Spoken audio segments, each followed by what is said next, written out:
Hello, on today's episode, we are making one of Ghana's most delicious snacks, Nkatie Cake. So if you're excited, stay till the end of the video and see how it's prepared.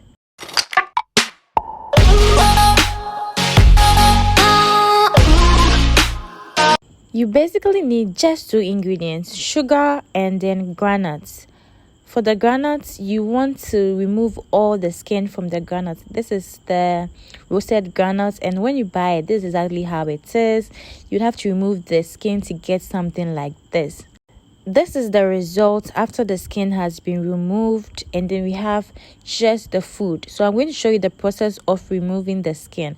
So first of all, I placed my roasted peanuts or roasted groundnuts in a ziplock bag, and then I tied or sealed it. Make sure it's tied properly so that it doesn't come out of the bag. So once it's tied properly, you just want to keep rubbing it together. This would make sure that the skin is off the food, and then you can actually get out the food once you are done.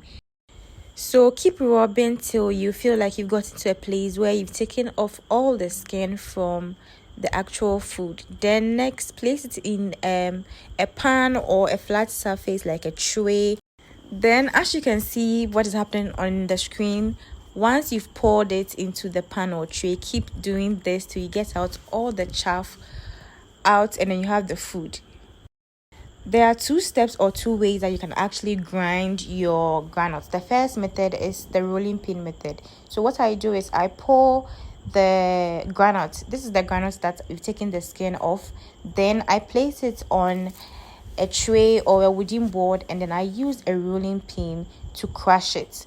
You can either crush it smooth or you can crush it rough. I decided to crush this one rough. So it will take you about 5 to 10 minutes to get this done. Just make sure the bag is sealed correctly so that it doesn't come out or it doesn't spill. For my method, I use the rolling pin method to do the rough crushing, and then I use the blender method to do the smooth blending. Then once I was done, I added both to get different textures, but you can stick with either one of them. So the next one is the blender method. So with that, you pour your garnet into your blender and then you crush it a few times. Do not blend it smoothly, else it would become more like a powder. Just a few times and it's okay. So this is what I have now. This is way smoother than the one I did with the rolling pin, but I'm going to be using both so that I can get a very nice texture.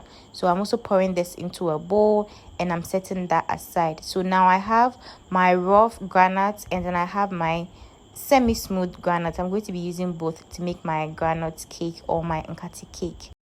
Please don't forget to subscribe to my YouTube channel. I bring you 2 recipes every single week plus 1 food blogging series every week. There's so much more to learn here, so don't forget to subscribe and become a part of the family. So now we have our 2 granules, the smooth and then the rough. We are going to be using this to make the granite cake as I have mentioned before. So get your sugar ready.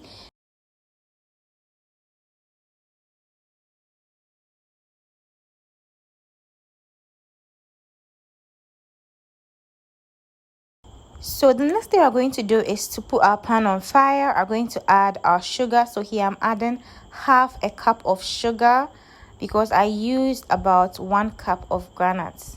Yes, so half a cup of sugar.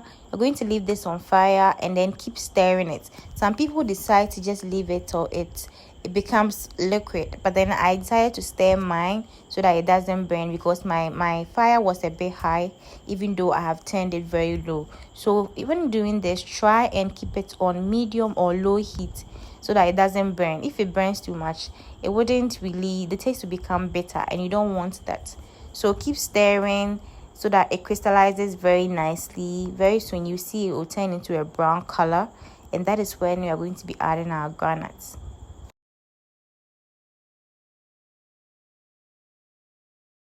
So a funny story, when I was creating this recipe, my brother was standing there and he was like, wow, this thing is actually scary. We are burning sugar. This is what we used to enjoy as kids. We were eating it literally every day and we didn't even know what it was made of. And I was like, yeah, this is very true. So apparently this is just the process. You just add sugar, you add the granules, and you're good to go. How many of you enjoyed this as a kid? Let me know in the comments. I was definitely one of them. Every afternoon I'll save money.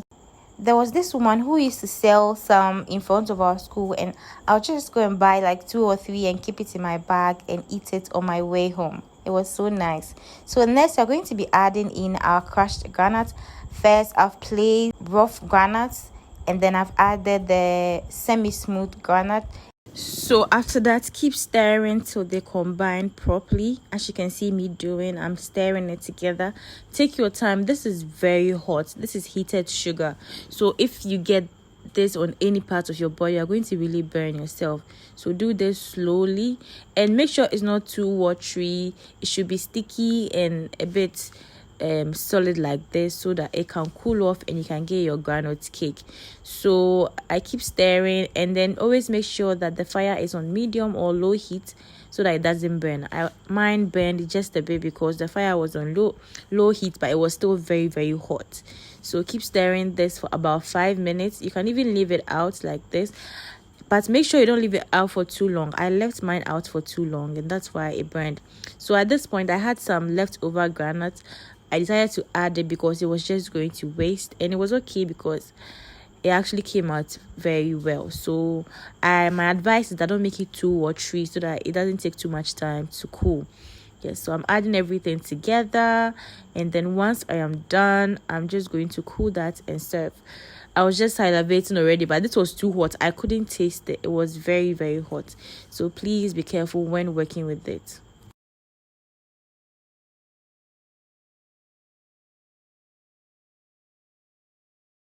After I felt like it was ready, what I did next was to place a parchment paper on the wooden board, and then I placed some oil. I used a spray can to spray all over the paper because it's very sticky. If you don't take care, it will stick to the surface. So I didn't want that to happen. So I placed the oil on the sheet, and then I transferred the groundnut paste, the groundnut mixture into the parchment paper. Yes, this way when you're trying to take it out, it doesn't stick to it. This section is very important. Don't skip it, else you're going to get into trouble when you're trying to roll it or cut it. Then after that, since I've already greased all parts of the paper, I use the side of the paper to cover it.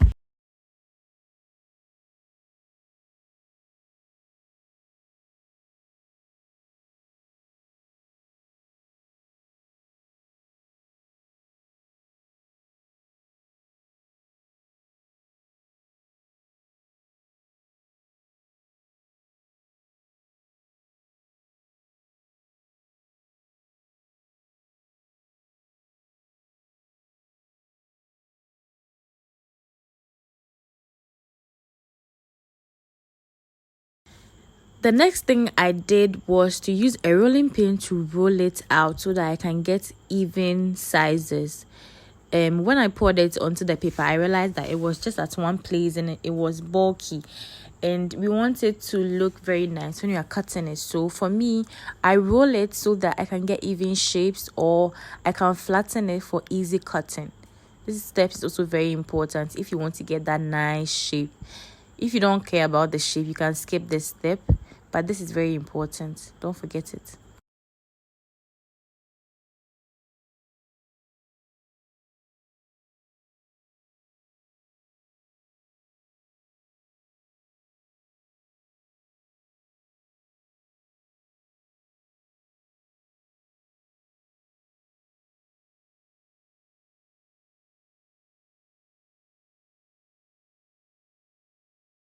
So while it's still hot but not too hot, you want to cut it into the desired shapes, but it should be a bit hard. It should be a bit solid so that it's easier to cut. But then don't forget to take out the paper, or you can just cut, and then once you're eating it, you take out the paper. So I'm cutting it into my desired shapes. I wanted to cut it into square shapes, more of a triangle shape, but then you can cut it in so many different shapes. You can cut it in rectangles, in squares, trapezium, kite, whatever shape you want to cut it. And here we are. We have our delicious groundnut paste. I hope you enjoyed this video. Don't forget to share, leave a comment, and like. till another video is bye.